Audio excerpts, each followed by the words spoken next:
Hi. In the third quarter, Brazil, Russia, and China are the top performing equity markets under our coverage, producing gains of 21.6%, 11.9%, and 9.2% respectively in Sing dollar terms, while India, Taiwan, and Indonesia are the laggards. The developed markets of Europe, the US, and Japan generally saw more muted returns than their emerging market counterparts this time round, and this is also seen on a year-to-date basis. Brazilian equities have turned following news of a political corruption scandal that rocked the markets a few months ago, and that has led to a strong rally in risk assets, including the local currency, the Brazilian real. Economic fundamentals have been improving over there, lending some support to the market's recovery in recent times. The Chinese equity markets, on the other hand, also performed well in the second and third quarters, buoyed by improving economic fundamental data, as well as a recovery in industrial profits.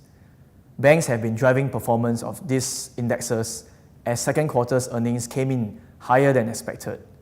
This chart over here shows year-on-year profits of China's industrial enterprises, which has been on a healthy uptrend and corroborates our view that the recovery is ongoing.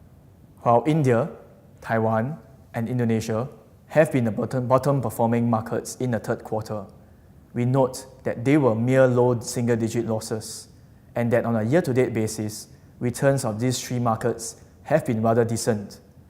Going forward, we see global growth momentum being supported by improving economic data all across the world. Industrial production, capacity utilization, trends, as well as exports numbers of major economies are trending healthily. And the key to note about this development is that it is synchronized throughout the world. While there has been talk of major central banks withdrawing their stimulus programs, with the US Fed having taken the first baby step in it, we think that the process will be very gradual and opine that policymakers are seeing better fundamentals for them to reduce pressure on the pedal of monetary easing. Thus, we are not expecting a sudden surge in nominal yields that will derail overall economic growth at this juncture. If we take a look at earnings estimates of benchmark indexes, 2017's revisions have been the strongest upgrade over the past 6 years. The all-country world indexes 2017 EPS, indicated by the faint blue line on the right side of this chart over here, saw a 7.3% upgrade year-to-date, while the MSCI Emerging Markets and MSCI Asia ex-Japan indexes saw a 11.2% and 13.7% upgrade to 2017's earnings estimates. This improvement is likely to continue given the progressing trend of leading economic indicators worldwide, lending support to global equity indexes.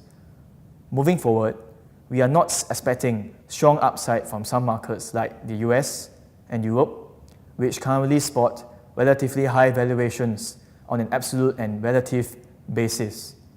We continue to favor emerging markets as a whole, and within this region, we favor East Asian markets relative to other Asian countries at this juncture. The East Asian markets also are a beneficiary of global economic momentum, as they are also the most cyclically exposed markets. Thank you.